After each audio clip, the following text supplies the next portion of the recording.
당뇨 유전자가 있는데, 췌장암의 유전자가 있는데 그 사람들이 다 당뇨와 췌장암이 걸리지 않아요. 걸리는 사람도 있고 안 걸리는 사람도 있어요. 무슨 말이냐면 그 나쁜 유전자가 발현되는 거를 막아주면 돼요. 그게 뭐냐면은 슈퍼푸드예요. 유전자는 우리가 갖고 태어났지만 얘를 바꿀 수는 없지만 내가 어떤 음식을 그 이후부터 먹었는지, 어떤 운동을 하면서 살았는지, 이 스트레스를 어떻게 내가 조절하면서 살았는지, 어떤 환경 속에서 살았는지에 따라서 세포의 노화와 산화와 세포가 변이가 생기는 것을 조절할 수 있다는 거죠. 우리나라 한식은 정말 건강식이에요. 단 몇 개 뺄 게 있어요. 지방간을 방치하게 되는 이유는 무엇이고 지방간을 방치하면 어떻게 되나요? 제가 30대 때 저 외과 의사잖아요. 불규칙하게 생활하고 뭐 그러다 보니까 지방간이 있었어요. 그래가지고 뻑하면 방송국에서 나보고 지방간 이야기하러 나오라고 그래요. 저 정말 싫어요. 이제는 아닌데. 근데 이제 보시면 우리나라가 이제 먹거리가 풍부해졌잖아요. 우리 전 세대 분들은 먹거리가 없었어요. 보릿고개인데. 많이 먹고 맛있는 거 먹고 뭐 맛있는 건 다 독이잖아요. 그러다 보니까 비만해지고. 그러니까 우리 몸에 그리고 맛있는 건 다 뭐 탄수화물이잖아요. 뭐 케이크, 빵, 뭐 어쩌고. 그러다 보니까 결국은 이거예요. 우리가 이제 회사를 다니면 100만 원을 월급을 받아서 100만 원 다 쓰면 안 되잖아. 50만 원 쓰고 50만 원 계속 저금을 해야 되잖아. 근데 음식은 안 그래요. 오늘 탄수화물을 우리의 몸의 에너지원은 탄수화물이니까 탄수화물을 이만큼 먹었으면 오늘 이거 다 써버려야 돼요. 근데 점점 맛있는 게 많아. 그러니까 이만큼 먹어. 근데 점점 운동 안 하잖아요. 다 차 타고 다니고. 그죠? 그러니까 이만큼 써. 이만큼 남잖아요. 이 남는 걸 어떻게 하냐면 우리 몸에 예비용으로 저금을 해놔. 지방으로 저금해놔요. 그러다가 이제 나중에 먹을 게 없으면 그거를 다시 탄수화물을 바꿔서 우리가 살아가는 그런 건데 사실은 이 기능이 지금은 필요 없어요. 옛날 우리 인간은 뭐 겨울에는 먹을 게 없어서 뭐 일주일 있고 굶고 그랬으니까 필요한데 지금은 이 기능이 필요 없어요. 근데 하나님은 그렇게 만들어놨어요. 그래서 이만큼 먹고 이만큼 쓰고 남은 걸 제일 먼저 어디다 저장하느냐? 피하 지방. 그래서 통통해져요. 그 다음에 어디다 저장하냐면 내장 지방. 그죠? 내장의 지방으로. 대표적인 게 간에 지방을 쌓아놓은 게 지방간이에요. 근데 더 먹어 이 사람이. 거기서 수도 안 하고. 그러면 이제 피 속에다가 지방을 저금을 해놔요. 그게 중성지방이에요. 그게 고지혈증이에요. 그러다 보니까 특히 우리나라 지금 30대 후반 40대 한참 직장생활하고 사업하고 사람들 많이 만나고 술 먹고 하는 남자들 보면 다 좀 복부비염도 있고 그러잖아요. 그러면 지방간이 많아요. 그래서 통계에 보면은 우리나라의 지방간의 유병률은 한 20-30%. 그리고 건강검진 하는 사람들 중에서 30%가 지방간이 나와요. 그러니까 뭐냐면 다수결로 정해버려. 너도 지방간이니? 나도 지방간인데? 그러니까 뭐냐면 이걸 병으로 생각 안 해요. 사실 또 그런 면이 있어요. 간은 침묵의 장기이기 때문에 증상도 없지만 치료약도 없어요. 하지만 저절로 잘 나아요. 그래서 지방간은 크게 두 가지가 있어요. 술 많이 먹어서 오는 사람은 알코올성 지방간. 이 사람은 술 끊으면 바로 정상으로 돼요. 아무 약을 안 써도. 그 다음에 비알코올성 지방간은 뭐냐면 많이 먹어서 탄수화물 많이 먹어서 온 거예요. 이 사람은 탄수화물 줄이고 운동하고 체중 줄이면 바로 정상으로 돼요. 라고 제가 의과대학 다닐 때는 배웠어요. 그래서 지방간 다음에 간경하고 간암인데 그 이후에 바뀌었어요. 뭐가 하나 더 생겼어. 뭐냐면 지방간염. 다시 말하면 지방간은 완전하게 가역적인 변화예요. 술 끊고 살 빼면 정상간으로 돌아갈 수 있는 병인데 지방간을 방치해서 지방간염이 되면 얘는 안 돌아갈 수 있어요. 앞으로 막 진행할 수 있어요. 그래서 지방간염이 있는 분은 조심하셔야 돼요. 그래서 통계에 보면은 지방간 환자의 4명 중에 1명, 25%가 노력 안 하면 지방간염으로 돼요. 여기서부터는 비가역적인 반응이에요. 건강한 간으로 못 돌아가요. 그런데 여기서도 정신을 못 차렸어. 그러면 거기서 또 4명 중에 1명이 간경화로 가요. 간경화로 간 사람의 10명 중에 1명, 10%는 간암으로 간다고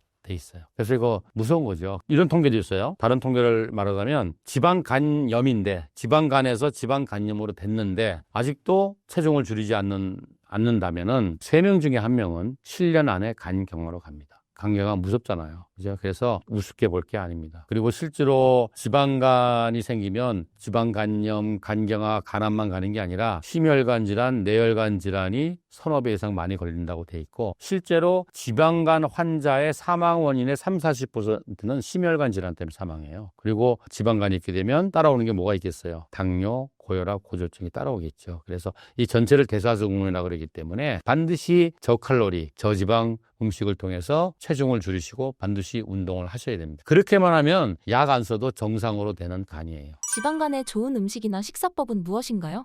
지방간은 알코올성 지방간은 술 때문에 생겼잖아요. 술 끊으면 돼요. 그리고 비알코올 지방간은 뭐예요? 탄수화물 많이 먹어서 그렇잖아요. 그러니까 저칼로리 저지방 음식 드시면 돼요. 그러니까 뭐냐면 동물성 음식이라든지 가공 음식 끊으시고, 그리고 신선한 채소 위주로, 그리고 적당량의 색깔별 과일 드시고, 이런 식으로 건강한 식이를 하면, 그리고 탄수화물이 올라가는 흰쌀밥 말고 현미밥 드시고, 또 견과류 드시고, 이러한 건강한 식단을 꾸리고 체중 조절을 하신다면 지방간은 정말 정상으로 내려갑니다. 단 지방간을 진단할 때 두 가지가 있잖아요. 혈액 검사를 해서 간 수치가 올라가는 게 있고, 초음파를 해서 간에 허옇게 지방 낀 게 보이는데, 이렇게 하시면 진짜 글쎄요, 제가 처방 내린 대로 식사하시면 3개월 안에, 3개월이 뭐야, 한 달 안에 혈액 검사는 정상으로 떨어질 수 있어요. 그러나 초음파에 찌든 지방은 좀 오래 지나야 빠집니다. 채소를 너무 많이 먹으면 몸에 안 좋을 수 있나요?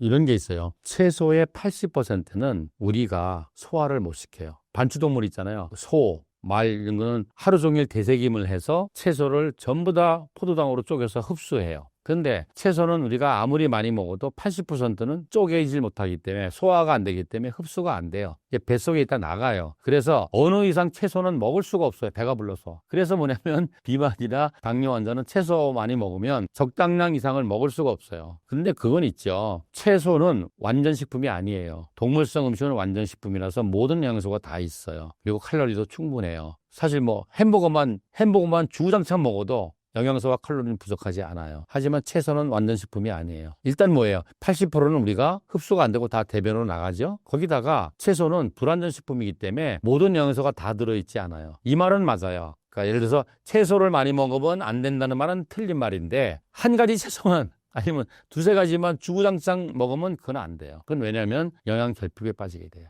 그래서 채식 위주로 할 때는 정말 골고루, 1년에 시금치만 먹으면 절대 안 돼요. 골고루 채소를 먹으면 아무런 문제가 없습니다. 지방간을 예방할 수 있는 생활 습관은 무엇인가요?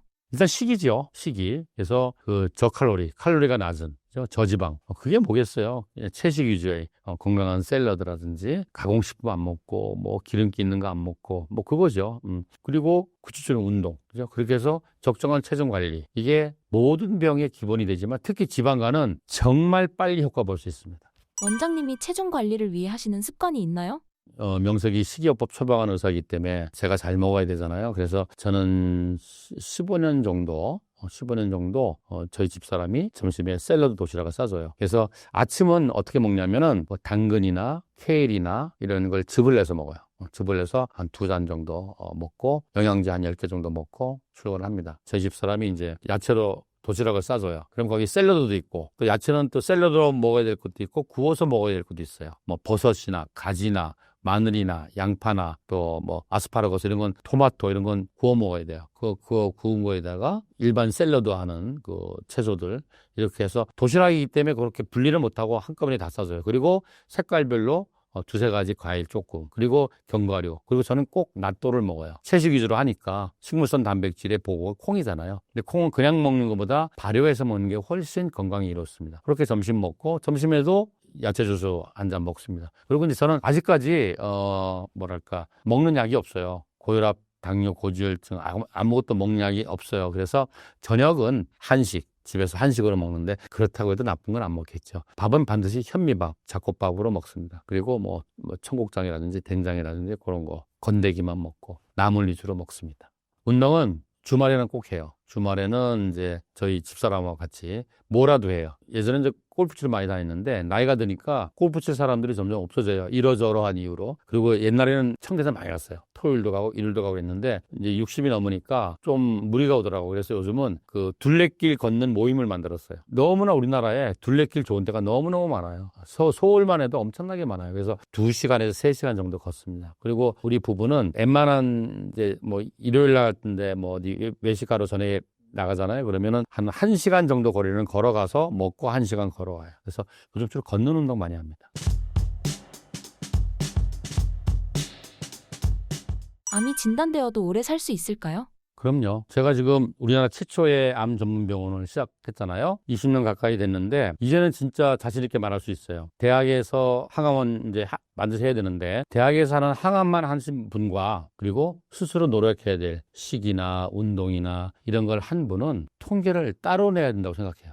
그 통계가 안 맞아요. 책에 나온 통계는 수술 항암 방사선에 대한 통계잖아요. 거기 플러스 스스로의 노력을 처음부터 같이 한 사람, 식이요법이나 운동이나 보완 대책을 같이 한 사람은 통계가 완전히 달라요. 우리 병원 제일 많은 게 췌장암, 뭐 식도암, 뭐 대책이 없는, 그리고 뭐 90%는 재발된 분들인데, 이분들 보면은 교과서에 나와 있는 통계와 달라요. 췌장암 환자인데 지금 진단받고 6년째 정상생활, 모든 검사가 정상인 사람도 있고, 대장암이 뭐 간에 전이 가고 폐에 전이 갔는데도 그런 분도 있고, 신장암인데 대학에서는 정말 여명 얼마나 그랬는데 뭐 몇 년째 사업도 잘하시는 분도 있고. 그래서 그런 분들의 특징이 뭐냐, 걱정을 안 해요. 내가 걱정해서 바뀔 게 없다는 얘기죠. 걱정은 안 하시고 노력을 정말 열심히 하세요. 제가 가이드라인을 해주는 대로 그대로 실천하세요. 식이요법도 5년 6년을 그대로 하세요. 결과가 안 좋은 사람은 뭐냐면 걱정만 해요. 걱정만. 아유, 이거 뭐 약이 이제 없대는데, 요거 안 들으면 항암제 없대는데 걱정만 하고 아무것도 안 해요. 통합적인 노력을 하시면은 암이 반드시 불치의 병은 아니다. 세계에서 제일 큰 암센터가 휴스턴에 있는 MDMD잖아요. 거기 현판에 뭐라고 써 있냐면 Living with Cancer,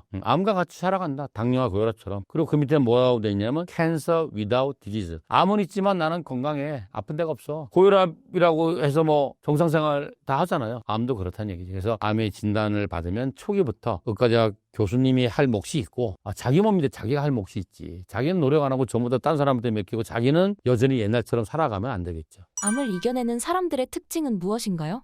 좀 얘기했잖아. 걱정은 안 하고 노력한다. 일단은 절실해야 돼요. 절실해야 돼. 절실해야지 뭔가 노력을 해요. 왜냐면 암을 이긴 사람들은 특징이 뭐냐면은 절실하고, 그래서 내가 할 노력을 할 수 있는 방법을 자꾸 찾아내. 근데 결과가 안 좋은 사람은 못할 구실을 찾아내. 아유, 나 그렇게 못해. 아이고, 내가 고기 얼마나, 삼겹살 얼마나 좋아하는데 술은 그래도 일주일에 2번은 먹어야지, 뭐 애 봐야지, 뭐 살림해야지, 아유, 나 직장 출근해야지, 이렇게 자꾸 구실을 내요. 근데 결과가 좋은 사람은 그 상황 속에서 할 수 있는 방법을 찾아내요. 오래 사는 노인들의 공통점은 무엇이 있을까요? 이제 100세 시대잖아요. 이게 재앙이 아니고 축복이 되려면 그냥 오래 살면 뭐예요? 건강하게 오래 살아야 되지요. 노화를 늦춘다. 그래서 건강하게 오래 살기 위해서는 뭐 먹으면 된다. 맞는 방법이 아니라고 생각해요. 어떠한 삶의 패턴을 바꿔야 된다고 생각해요. 크게 노화를 지연하기 위해서, 건강 장수를 위해서 어떤 삶의 포트폴리오를 만들어야 된다고 생각해요. 첫 번째는 뭐냐면, 한때는 그랬어요. 야, 우리가 이제 의학이 발전했으니까 유전자를 한번 조작해보자. 유전자 치료를 하자. 줄기세포 치료를 하자. 표적 치료를 하자. 이래가지고 미국에서 어마어마한 돈을 투자해서 게놈 프로젝트를 완성했잖아요. 21세기 1월 1일 날 클린턴 대통령이 백악관에서 기자회견했어요. 위대한 아메리카가 인간 유전자 지도를 비밀을 다 알아냈어요. 10년 안에 뭐 암이든 심장병이든 모든 난치병을 다 해결할 수 있다라고 해서 2003년에 타임지 표지가 그렇게 나왔어요. DNA 비밀을 알아냈어. 이제 끝났어. 안 되잖아요. 아직까지 답이 안 나오잖아요. 그래서 7년 후에 2010년에 타임지 표지가 뭐냐면 그게 아니었네. 뭐 예를 들면 그거예요. 우리 몸은 나만 사는 게 아니라 나보다 10배 많은 다른 세포와 공존하고 있어요. 장내미생물. 그러면 유전자로 따지면 내 몸 전체 유전자 중에서 내 유전자는 1이고 다른 생명체 유전자는 360배가 있어요. 그러면 360분의 1밖에 안 되는 내 몸의 유전자를 조금 어떻게 했다고 내 몸이 안 바뀌잖아요. 우리는 그렇게 생각해요. 유방암이건 당뇨건 내 몸과 연결되어 있는 유방암이고 당뇨고 췌장암이지, 내 몸은 막 점점 나빠지는데 유방암만 좋아지고 당뇨만 좋아진다? 있을 수가 없어요. 내 몸이 좋아져야 돼요. 그래서 사람의 건강이라든지 질병이라든지 노화에 있어서 물론 유전적인 게 중요해요. 하지만 유전적인 영향은 10 내지 20%밖에 영향을 안 받아요. 8, 90%는 나쁜 유전자를 갖고 태어났지만, 좋은 유전자를 갖고 태어났지만 그 다음에 내가 어떻게 살았냐에 따라서 결과가 달라져요. 첫 번째가 뭐냐면 유전자를 극복하자. 유전자의 한계를 뛰어넘자. 그게 뭐냐면 에피제네틱스라고 해서 후성 유전학. 유전자를 바꿀 수는 없지만 유전자가 발현되는 거는 우리가 조절할 수 있어요. 당뇨 유전자가 있는데, 췌장암의 유전자가 있는데 그 사람들이 다 당뇨와 췌장암이 걸리지 않아요. 걸리는 사람도 있고 안 걸리는 사람도 있어요. 무슨 말이냐면 그 나쁜 유전자가 발현되는 거를 막아주면 돼요. 그 스위치를 꺼주면 돼요. 그게 뭐냐면은 슈퍼푸드예요. 이러이러한 유전자를 억제하려면 이러이러한 식생활 패턴이 중요하다. 이렇게 되는 거죠. 그래서 결국은 뭐냐면은 유전자는 우리가 갖고 태어났지만 얘를 바꿀 수는 없지만 내가 어떤 음식을 그 이후부터 먹었는지, 그 다음부터 내가 어떤 운동을 하면서 살았는지, 스트레스를 안 받을 수는 없잖아요. 이 스트레스를 어떻게 내가 프로세싱, 어떻게 조절하면서 살았는지, 어떤 환경 속에서 살았는지에 따라서 세포의 노화와 세포의 산화와 세포와 염증이 생기는 거, 세포가 변이가 생기는 거를 조절할 수 있다는 거죠. 이게 후성 유전학입니다. 그래서 재밌는 게 있는데 일란성 쌍둥이는 유전자가 100% 똑같잖아요. 유전자에 의해서만 노화와 질병과 건강이 좌우된다고 하면은 이 일란성 쌍둥이는 똑같은 건강 상태로 살다가 똑같은 질병으로 똑같은 날 사망해야 되잖아요. 근데 재밌는 실험이 있었어요. 쌍둥이인데 각기 다른 집으로 입양이 돼서 50년 후에 만났어. 그랬더니 이렇게 완전히 다른 사람이 됐잖아요. 건강 상태와 노화가 완전 다르잖아요. 또 재밌는 또 이 사진이 있죠. 이건 뭐냐면 북한군과 한국군과 미군의 이 사진인데 일단 딱 보면 체격이 다르잖아요. 건강 상태가 다르고 질병의 패턴이 달라요. 미국 사람과 우리나라 사람은 유전적인 차이를 인정할 수 있어요. 그러나 북한 사람과 우리는 뭐예요? 아직까지는 단일 민족이잖아요. 근데 70년간 다른 환경에서 사니까 체격과 건강과 질병 패턴이 다르다는 얘기죠. 질병에 걸리는지 안 걸리는지, 노화가 빨리 일어나는지 늦게 일어나는지, 장수하는지 이런 것들은 유전자의 영향은 10%밖에 안 된다. 20%밖에 안 된다. 나머지는 그 다음에 나의 몸을 둘러싸고 있는 환경을 어떻게 내가 관리해 가느냐가 중요하다. 그래서 환자들이 제가 이런 얘기 많이 해요. 그 과수원에 토양이 병들어 있어.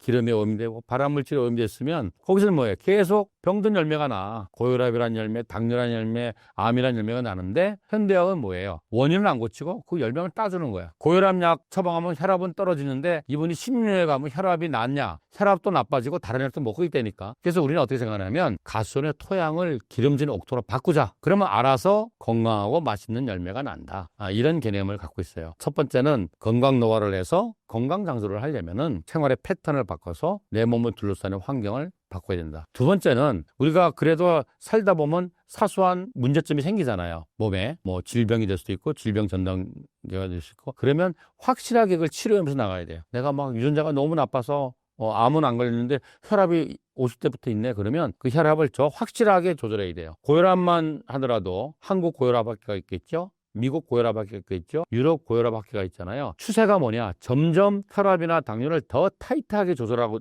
돼 있어요. 왜 그런지 아세요? 옛날에는 한 60쯤 돼서 당뇨가 생겼어. 그럼 한 5, 6년 살다 돌아가시면 돼. 60에 당뇨가 생겼는데 조절을 잘못해서 80에 신장 투석하면 20년을 투석해야 되는데 그렇잖아요. 그래서 혈압도 더 확실하게 낮추고 당뇨도 더 확실하게 낮추라는 게 전 세계적인 추이예요. 어쩔 수 없이 질병이 오잖아요. 아무리 관리를 해도 그건 확실하게 관리를 해야 되고 포트폴리오 세 번째 마지막은 뭐냐? 아무런 증상이 없을 때 빨리빨리 건강검진해라. 그래서 빨리빨리 병을 알아내라. 그래서 모든 병을 조기에 발견하면 완전하게 제압을 할 수 있고 계속 생기는 병들을 제압해 가면서 내 생활 환경, 먹거리, 스트레스 관리, 운동 이런 걸 통해서 내 유전자가 나쁜 놈이 발현되지 않게 하고 좋은 유전자가 발현되게 하면은 노화가 늦춰질 것이고 건강해질 것이고 질병이 안 걸리겠죠. 한식이 자극적이어서 안 좋다는 이야기가 있는데요. 장수하는 데 있어서 한식은 괜찮을까요? 우리나라 한식은 정말 건강식이에요. 단 몇 개 뺄 게 있어요. 국과 찌개를 빼야 돼요. 그리고 맵고 짜게 안 먹어야 돼요. 옛날 우리 어린들 먹던 우리 못 살 때 먹던 보리밥에 된장찌개 그리고 나물 이렇게 드셔야 되는데 점점 이제 뭐예요? 맛있게 만드는 거야. 맛있게 가공하고 만들고 음식이 맛있으려면 크게 두 가지가 들어가야 돼요. 재료가. 하나는 소금이 많이 들어가야 돼. 또 하나는 뭐냐면 동물성 지방이 들어가야 돼. 이게 맛있는 거예요. 근데 뭐예요? 소금과 동물성 지방이 전부 다 뭐예요? 나쁜 음식이잖아요. 물론 과할 때 저는 이렇게 생각해요. 맛없는 음식 그리고 식자재 그 자체의 맛을 느끼는 로우푸드 식생활을 생활해야 된다. 어릴 때부터. 우리 보면은 가족이 병을 공유하잖아요. 유전자를 공유하는 부분도 있겠지만 생활 습관을 공유해서 그래요. 그래서 가족이 같은 병이 집단적으로 걸리는 거예요. 어린 아이들 때부터 맛없는 음식을 거친 음식을 먹는 습관을 길러야 된다. 현미 껍질 안 깐 거 그리고 과일도 껍질처럼 먹는 거. 그래야지 그 껍질 안에 영양분이 많고 그 껍질이 있기 때문에 빨리 흡수가 돼서 당이 피클 치는 걸 막아줄 수 있겠죠. 마지막으로 신사임당 구독자분들께 한 말씀 부탁드립니다. 신사임당 구독자 여러분, 우리가 건강하기 위해서는 결국 내 몸은 내가 책임져야 돼요. 의사들 보고 네가 알아서 하지 말고 본인 몫은 본인이 하셔야 됩니다. 그중에 가장 중요한 게 먹거리라고 저는 생각합니다. 두 번째 중요한 건 운동이라고 생각합니다. 세 번째 중요한 건 정신건강이라고 생각합니다. 제가 우리 암 환자분들한테 이야기해요. 정신을 잘 지키세요. 그래서 만약에 통증이 있거나 변비가 있거나 그러면 그거를 조절 안 하면 마음이 무너져요. 마음이 무너지면 몸은 순식간에 무너집니다. 그래서 마음을 지키라고 이야기를 많이 합니다. 이런 노력들을 통해서 건강한 구독자 여러분들이 되면 좋겠습니다. 감사합니다.